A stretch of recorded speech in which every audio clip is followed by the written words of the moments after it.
Hi, this is Tony Ruggiero. Thanks for listening to The Tour Coach. These are the players, coaches, experts, stories, and insights from my work on the PGA Tour at my retreats or my downtown teaching center in Mobile, Alabama.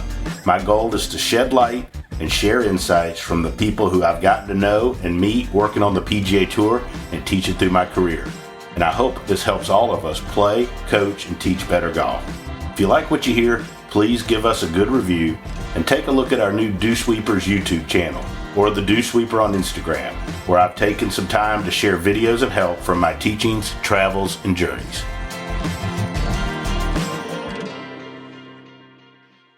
All right, so here we are. This is going to be one of the better tour coaches we've had in a while. We hadn't had one in a while where we've been out having a glass of wine or two. Sitting here with, actually, my Sherpa. New student / Sherpa? The Sherpa. We call him the Sherpa. And Seth, my Sherpa. And Rick Lamb. Some people call him Mr. Monday now. Mondayed into Honda. Has Mondayed into Dominican Republic. Played nice, really nice down at the Honda. Ball striking stats were good. Rick, thanks for sitting in. I don't know that you've sat in one-on-one with me since the kitchen sessions that you had in Mobile. About 2 years ago. Yeah, over 2 years ago. A little over 2 years ago, because it was right before COVID. Yeah. So let's talk a little bit about the journey here. And we were kicking this around as we were having a glass of wine. And special shout out to our girl Trish. It was Kachina Restaurant. Trish, the co-owner, hostess, phenomenal job this evening, and certainly warmed up to us. Top-notch place. Top-notch. Unbelievable. If you're in Palm Beach, that's the place to go. And tell Trish, Tony from the Tour Coach and the Dew Sweeper sent you. Tony from Lower Alabama sent you. From Lower Alabama. So let's talk about, so I always like, whenever we do one of these, Sherpa, I like to give a little bit of a lesson. Like, I think there's things people can learn, because we have lots of golfers of all levels that listen. And I think in this age of immediate gratification, there's this desire to like go. So you took a lesson today from me. We did have a little bit of success. I kind of pulled some good stuff out after the 8.5 hour car ride. But Rick, not every time when you start working on something do you have immediate success. You see bright spots and whatnot. But the last 2 years you haven't played up to the standards you'd want or I'd want. But you've had bright spots, and you've seen that you've progressed. Let's talk a little bit about that, because I think a lot of people are just quick to just make change. And to me, that every time you change, you start back at zero. Let's talk a little bit about that, and then also kind of how you transformed into moving down here to South Florida, because I've had a blast coming down here with you, obviously, but I also think it's been phenomenal for your game and the stuff you've done with Colby while you've been down here. Yeah, absolutely. I mean, you tell me where you want to take it, but I think all those things are true. I mean, we've been working together for 2.5 years and basically been doing the same stuff over and over and over, and it's finally starting to show some progress. And we have obviously had some good weeks here and there, and but we've just kind of stayed the course. And obviously, on top of that, being down here in Florida, I think has been phenomenal for my game. Hasn't even been really 3 months, but just the progress I've made down here, and especially in the wintertime when the weather's so good, you can get down here and get some good work in. A lot of good players, too. Yeah, I mean, all the best players in the world are down here, with the exception of maybe a few guys. But, I mean, Tiger's down here, Rory's down here. That's all you literally need. Everybody. Right, Brooks. I mean, yeah. So let's just talk about the last 2.5 years. How did you approach it, where you're not always playing good, but you're seeing good signs, you're seeing signs of life, you're seeing positive weeks? You had some really, really good weeks, and especially I thought you played really nice at the U.S. Open last year, especially the first round or so. You had stretches, you played great, didn't always put it all together. But how do you, as a player, how did you evaluate things where you said, hey, not always doing things where like I'm getting my card or finishing X, finishing Y, but I know I'm making progress, to where you don't just abandon ship and you change course? Because I think one of the things that happens to people out there is I think that they go on these short-term deals, or I think players hit a rough stretch and the initial reaction is to just change, right? And I mean, I know I'm probably biased because I'm a coach and I'm normally the guy getting fired, but I don't know that change is always the best thing. I think sometimes you can even regroup within your team Yeah, and absolutely. and head in the right direction. How did you go about where like not always hitting your goal every year, but you feel like you're still making progress? Well, I think to the point that you just made is I think the biggest thing is having communication with your team, and I think I've finally gotten. I've had other points in my short career where I've had a good team around me, and it didn't pan out to be a long-lasting team, but I've had some great guys around me, and I think right now the guys that I've got helping me out are as good as they get. I mean, I've obviously enjoyed working with you. Colby's transformed my body and helped me tremendously in the gym, which translates to success on the golf course. And I mean, there's just a lot of good people around me that are helping me out. Yeah, no, I like that, and I think that the ability to look past week in, week out. Talk about your move down here and why it's been so good, and I love the fact that you're working so much one-on-one with Colby. We talked a bunch. I think it was in Knoxville last year, and we talked about some stuff that your body couldn't do out of the top. The ability for your lower body to separate from your upper body. Yeah. And we talked about how from the top of the swing, your upper body would tend to kind of outrace your lower body, and you would kind of lean into it, and that would be when you back out of it. And we talked about the need to physically get better. And to me, from then on, even though you'd done some stuff, you made a serious commitment to get better. Yeah, I mean, I think that is, to a certain degree, a lot of it was just a lack of consistency in my routine. I mean, when I was living down in Sea Island, I had some good people around me, and I decided to move to Nashville, and that kind of put a wrench in a few things in terms of being able to work with certain people. And what made you decide to move to Nashville? I loved living in Sea Island, but moving to Nashville is kind of always something I thought about doing from when I was at the University of Tennessee. I got a lot of friends that ended up there after college. It's a cool town. It's always a fun town. I've always had a good time there, and I just figured I was young and single and wanted to buy a house, and met a great girl there named Emily, and we've been dating for a couple of years, and so it's been a good move for me. And I think it was good for my life away from golf, not necessarily great for my golf game. And I think moving down to Florida has kind of put me back on track for golf. How do you think, we're going to digress here for a minute, Sherpa. I think the life away from golf for you is as important as the life with golf. Yeah. And I think that as players become more happy and more comfortable overall with their life away from golf, they become eventually better players. And I think that maybe your golf game didn't progress the way you wanted while you were living in Nashville. The fact that you found stuff that, you found a great girl in Emily, you're happy, and you had a good life where you enjoyed doing stuff away from golf course, I think bodes well ultimately more long-term for you as a player, because I don't think you can just totally self-absorb yourself into golf and be a happy human being. Yeah, I mean, I couldn't agree more with that. I mean, I've heard you talk to Greg Carton about this on your podcast. I've talked to Greg about it.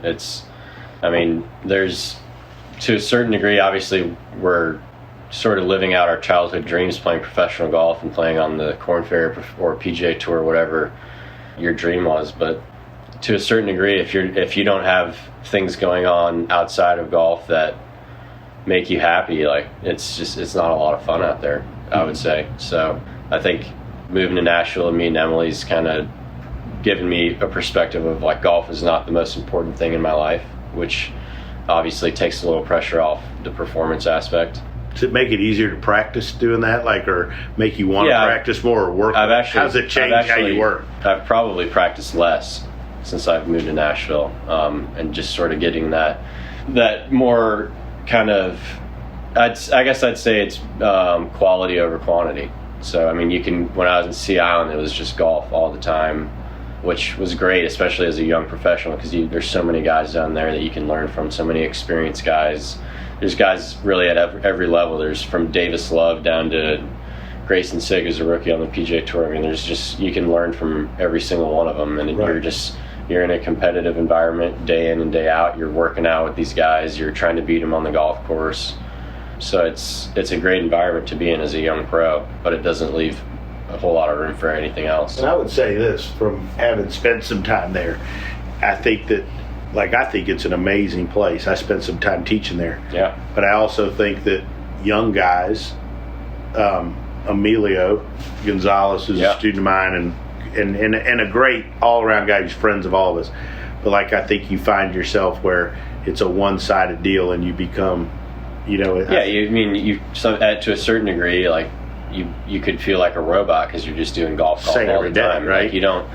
Like, you're young. You should be going having fun with your buddies. Go to a football game, or you should be able to go to a bar and see chicks, right? Like, you know, I mean, let's face it. Yeah. So, do you feel like your quality of practice and everything with the moving Sherpa speaks? The moving to Nashville and everything like went up because you were able to check out a little bit, you know, go enjoy things outside of golf, and then, you know, restarting in the morning again. Do you feel like that whole quality of practice? I think the quality of my life went up. I don't think the quality of my practice went up because I wasn't in a good routine. I didn't have a trainer there. I was trying to do my own stuff in the gym, and I wasn't consistent. And obviously it's hard to evaluate what you need, because if you're trying to make workouts for yourself, you're going to do stuff that you like to do. You're not going to do the hard stuff that you don't want to do, which is the stuff Colby makes me do. Right. So let's transition that to moving here, right? So now you're happy in life with Emily and living down here, got a great place to play and practice. There's good places.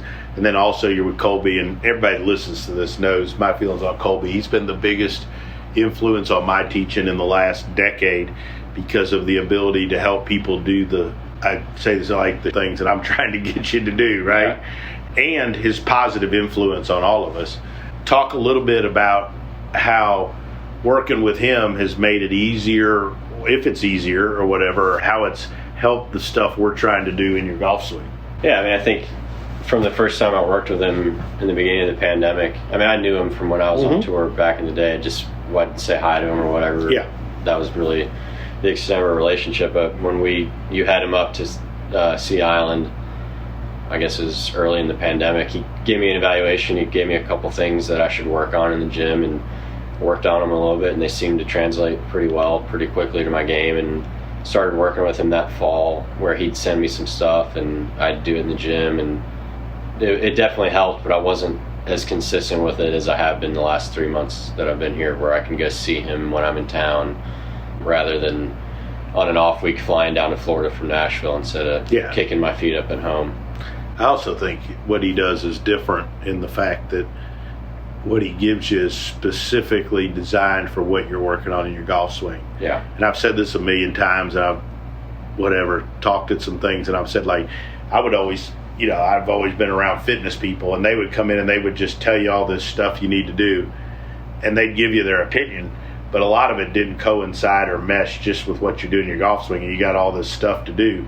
Whereas if you've got 4 exercises that directly relate to what we're trying to do in the golf swing, I think, to me, it's way easier to be hyper focused on it, and then also to see how it translates. Yeah, well, I think that's what makes Colby so good, is that he gives, I think with golf and the training aspect of it, there's foundational, fundamental things that every single guy needs to do on a weekly basis or a daily basis, and then there's things that personally you need to work on, and Colby's good at identifying the things you need to work on and giving you the structure of, all right, you need to do this all the time, and just do it over and over and over and over until you master it, and then do it more. Because I think that's what we're all looking for, is consistency. And if you have a consistent routine, if your body's as dialed in as it can be on a daily basis because you're doing the right stuff, you're going to play good golf. And what people don't always see is they'll see the videos he puts up of you in the gym, or the videos I put up of you hitting, but they don't see the group text of me saying, hey, with you and Colby on the text, hey, we're trying to get him to turn more into his right side. Yeah. Like, because you're backing out of it or whatever it is. And then all of a sudden, 4 minutes later, bam, I got you. Yeah. And it's like 4 exercises. You need to do this. This is going to help you do it. Yeah. And that's what I love about it, is that I can put us on a group text. You can do on the range. If I'm with you, I can do it on the range right away, and you can see an immediate impact. It changes your swing slightly and gets you closer to where you want to be. And we're going to do this with Sherpa some tomorrow, but like, that's what I love about his exercises, is we can do some of those, which helps, you know, it helps you learn whatever the body mechanics or the body motion is, and helps you do it without using a club. So now let's shift to the Monday quality. Let's talk about, so you got partial Corn Ferry status, right? But you've kind of chosen, like, you know, hey, played in the U.S. Open last year, played well.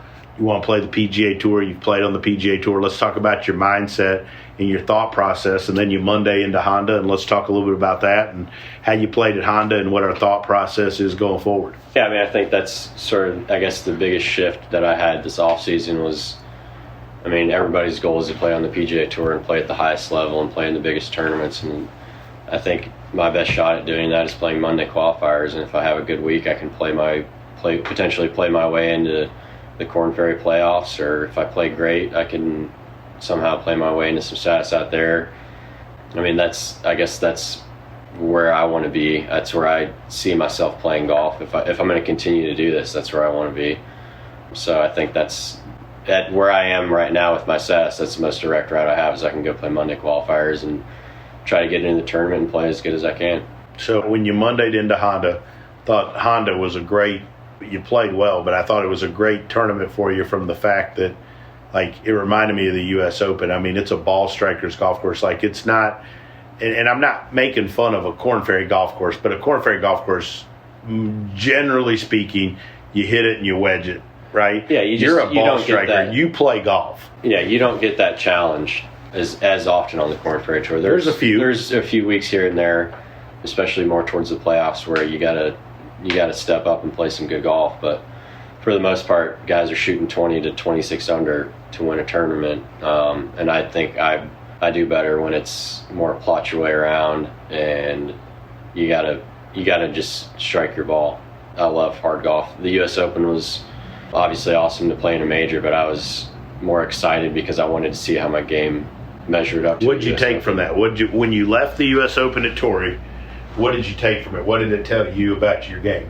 I think that first round and the last round were probably the most important for me, because obviously the first round we were delayed and we only played 13 holes, but I hit the ball as good as I've hit it in a long time. I was in complete control, and I obviously didn't make many putts that first day, but it showed me that my game, when it's clicking, I can play a U.S. Open golf course pretty damn well. Which tells you can play with anybody. Yeah. Honda, what did you take from that?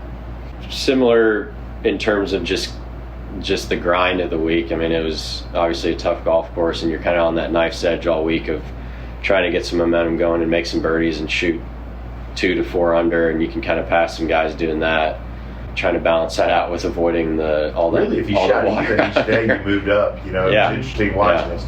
Shot even, you moved up, which is a good feeling. Like, as a coach, you watch a guy. To me, as a tournament's a good tournament. If you shoot even par 1 under and you move up some, the golf course is set up pretty good and fair. That's kind of what I think.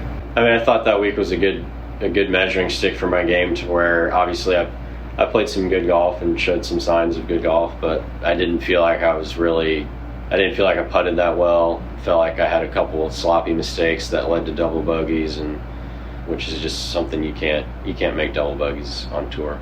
What did you do that was a sloppy mistake? I think I made a double bogey on the 18th hole in the first round. I got a little aggressive to a pin where, I mean, if I hit it 15 feet short of the hole, you got a good chance at birdie, or 10 feet or whatever, and I wanted to hit it to 2 feet to a pretty tucked pin that I didn't have any room to miss long on, and I missed long. Yeah. So, and then Sunday, was that more getting caught up in the moment? You're playing good. And I think it was. I struggled to get some momentum going early in the round, and then I started hitting good on the back 9, and just made a birdie on 17, and just felt like things were clicking. And to be honest, I just hit a shot and just flushed it through the wind and plugged it in the back bunker. So, but it's just one of those things where you got to take risks if you want to play good golf, right. And it's sometimes you pay the price. What about now? So you felt good coming out of there. Same type of feeling coming out of Honda. You felt like your game's trending in the right direction, and feeling good about it. It's obviously a good way to solidify and gain confidence in the work you're doing with you and Colby, and obviously the move down here just to have a little bit of progress early on is obviously a nice validation, I guess you can say. I don't know. What's your frame of mind? I mean, you're going to get asked about this a gazillion times. Like, what's your frame of mind when you go play a Monday? Like, is it the same as every? I was just curious because, like, that golf course y'all played this past week I walked it the week before some, which I think was the Puerto Rico Monday. Yeah, same right? place. Yeah. Right. So it was the same place. Miami Lakes or International Lakes. Yeah, Miami, right next to the Miami airport. Right. Yeah, and it's kind of a quirky it had some quirky holes on it, right? Yeah, I thought it was overall a decent golf Yeah. course, but just not in very great condition. But I would have been pissed off. I paid $500 to play that. well, yeah, they don't charge people that, do they? They do for guys with no status. Well, damn. So that's something for the Monday morning. Yeah. Monday qualifier guy. But I walked it. I walked probably 6-7 holes. I watched Zach and Tom play some the Monday before. Yeah, I was just watching the score. Anyways, I was just curious, what's your thought process when you go into that? Do you go into it where you're like, I gotta shoot 8 under, or because some guys play better on Monday, some guys don't play worth a damn in them. How do you approach playing? Yeah, I think it's an attitude thing. You got to show up and just think that you're the best player there and go play good as golf as you can. To be honest, I like going into them blind. I don't like playing practice rounds for them, and I've had a lot of success doing I think that's cool, though. I played this past Monday for the Dominican blind. I played a mini tour event on Saturday and Sunday, so I didn't have a chance to get over there for a practice round. Because I think it makes you play the hole that's in front of you because you don't know what's coming up. In a Monday qualifier, I think that's important because it's a sprint. You got to be as focused as you can on every shot. You can't be like, all right, well, I got a birdie hole coming up. Like, you're trying to birdie the hole that's in front of you. So, everybody does that too. If you know the golf course, they're like, okay, I know 7 or whatever, I can birdie, 7 or 8, and then you kind of fall asleep on 5 and 6. All right, so let's go ahead and talk about the idea of not playing a practice round. How the hell did you come up with that? Because I think, every golfer could learn from this, in my opinion. What the hell made you decide that not playing a practice round was better? I think I figured it out in 2015 when I didn't have status. It was my second summer as a professional. I had Monday qualified in the summer before for the first time in Knoxville. I was familiar with the golf course, and obviously it was exciting to qualify, play my first Korn Ferry event in Knoxville. But anyway, the next summer I qualified for 5 in Mondays, and then I think I topped 25 in 1 or 2. Wait a minute, you Mondayed 5 times? In 2015. Mr. Monday. Mr. Monday is right. So I would say there was a few events that were kind of back to back where I made the cut, played the weekend, didn't play well enough to get into the next week. So I'd have to fly from Boise, Idaho to San Francisco and play the Monday qualifier the next day after I played on Sunday. And I'd have to play blind because I'd get in at like midnight and go play whenever my tee time is in the afternoon or the morning or whatever. Go play on Monday, go play blind. And I kind of picked up on that probably that week in San Francisco when I did that. It was probably the second or third time I'd done it. And it kind of clicked for me, and I was playing good golf, and I was just like, this is kind of great because I don't know what's coming up. I don't know what's in front of me. I'm literally hitting the shot that's in front of me.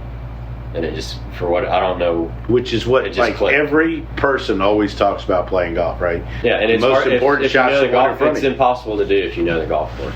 Impossible. Yeah, because your brain is going to go there, and you just got to find a way to switch back to where you are. Yeah, man. But if you haven't played the golf course, you can't. You literally can't. You don't know what's coming. It'd be a great thing for Dr. Greg figure out how to teach us all to pretend we don't know the golf course, right? It's true. I hear a lot of scratch golfers say, when they're playing a golf course, like, oh, if I can take advantage of the par 5s and and make a couple birdies there, you're gonna have hopefully birdie another par 4 somewhere in the round, but have a bogey here and there. 2 under is very gettable. It's the expectation. And so do you think that'd be beneficial for, I've heard that multiple times. Do you think that'd be beneficial for, the average golfer, not even the average, but a scratch golfer to not think about that mentality? And of course, they've even played a bunch of times. Yeah, I think for anybody, expectations kind of ruins your golf game because either if you expect to play good, you're trying to live up to, in your mind, what playing good is. And every round of golf is different. I mean, you can score, you can shoot 68 and feel like you didn't play that good, or you can shoot 72 and feel like you played great. So that's just how golf is, and I don't think expectations help you play good. And if you have negative expectations, sometimes you play great rounds. So it's kind of, there's no rhyme or reason for it. Yeah, I mean, Greg, I remember one of the first things we did, because I was old school being brought up, like where if you have a negative thought, like it's a bad deal, right? Yeah. And it'd be like, well, how many times have you thought good things but you've hit a shitty shot, or you're like, oh, don't hit it there, but you've hit a good one, right? Yeah. You know, and I think that one of the things I've learned from him is that it's natural to have bad thoughts. It's how you handle them, and right. But one of the things I wanted to ask you, and we can kind of wrap up towards this, is I had the good fortune. I've met him at the U.S. Open and talked again at the Honda. Was you've got a friendship with Paul Azinger, spent some time with him. Talk a little bit about some of the stuff you've learned from him. You don't have to give away all your trade secrets, but I've found the philosophy and some of the stuff that he's talked about with you to be fascinating. And to me, it's just a gem of a gift being able to talk with some of these guys that have had so much success playing the PGA Tour. Yeah, I think that's something I've talked to you about, is trying to seek out guys that have been in the arena doing it and have had success doing it. And I think my relationship, I'm very lucky to have met Paul. I met him through my twin brother and my buddy Sean Jacqueline over in Bradenton. They started playing with him out at the concession, and I would go over there and play with them a couple times and got to know Paul, and he's become a big influence on my golf game, my short game especially, and also just sort of my philosophy of how I approach my practice, how I approach preparation for tournaments, all of it. So he's helped me tremendously. Give us one thing, like something that changed. What was different? Give us something different that he told you that was different than what you were doing. I mean, there's a couple things like with like fundamentals of how I was, like my actual like physical motion with chipping and pitching, that he's helped me learn how to release the club and use the bounce better, and so stuff like that, which is more on the fundamental side. And then also just how to practice better and get more out of my practice. And he taught me that there's a certain area that I was neglecting, which is sort of like off-speed wedges, and really how important those are. You've done awesome with those. Because anybody can hit a full swing shot to their number, but if you got to hit a shot that's what you, I guess, call an off-speed shot, like a 60-yard, where it's a half swing or whatever, those are the things that if you don't know what that feels like, you're probably not going to pull that shot off. What about like you practice religiously the 30, 40, 50-yard shots? Yeah, I mean, that just goes. And not everybody does that. That just goes along. I mean, that's what it's helped my wedge game tremendously, and sort of my confidence on the golf course, just knowing what that feels like. So that's something I try to. It's a fundamental in my practice now, that I work on those off-speed pitches, and in a lot of them are shorter than you'd ever think that you should ever practice, which it's amazing. I mean, it's amazing. But once you're aware of that and you get out on the golf course, you're shocked by how many times you have these little soft wedges or however you want to hit the shot, but off-speed wedges. Right. Amazing. Like when we started talking about it, I think we were actually over at that Sea Palms sneaking in a session because we weren't allowed at Fred. So, well, I mean, it's the truth.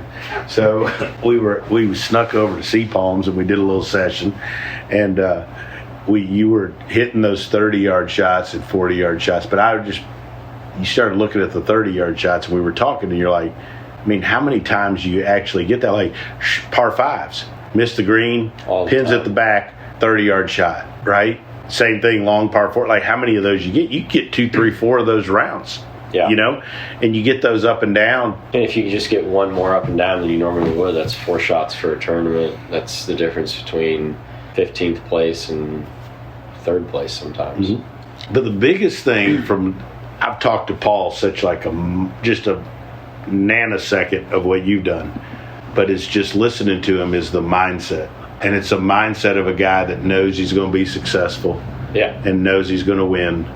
And I mean, to me, the stuff he talks about, it's always just like, you're going to do this. You got to do this. You got to do it, right? It's amazing how simple it is in his mind. Correct. And he's so good. It's brilliant, though. He's so good at articulating thoughts and feelings. But but it's just so simple in his mind, and it's amazing. He's just like, it's what he says this all the time. He goes, it's a simple game, boys, but it ain't easy. And I think that's what golf is. It's everybody knows what they have to do, but it's not easy to do it. When you seek out these guys that have had past experience, do you feel like it's more on the technique or different ideas and the information that you get? Do you feel like it's more on the mental side of a different way to look at things from the mental approach to the game, or is it just all over the place depending on the guy? Yeah, I think you get different information from each player because everybody's carved their own path and they've got their own sort of foundational beliefs about what it takes to become a good golfer, because whatever they did got them to where they went in their career, and that's what they believe in. I think the stuff I've learned from Paul is more about like how to practice, how to prepare, and sort of how to carry yourself as a player, which is, I think, has helped me more than anything.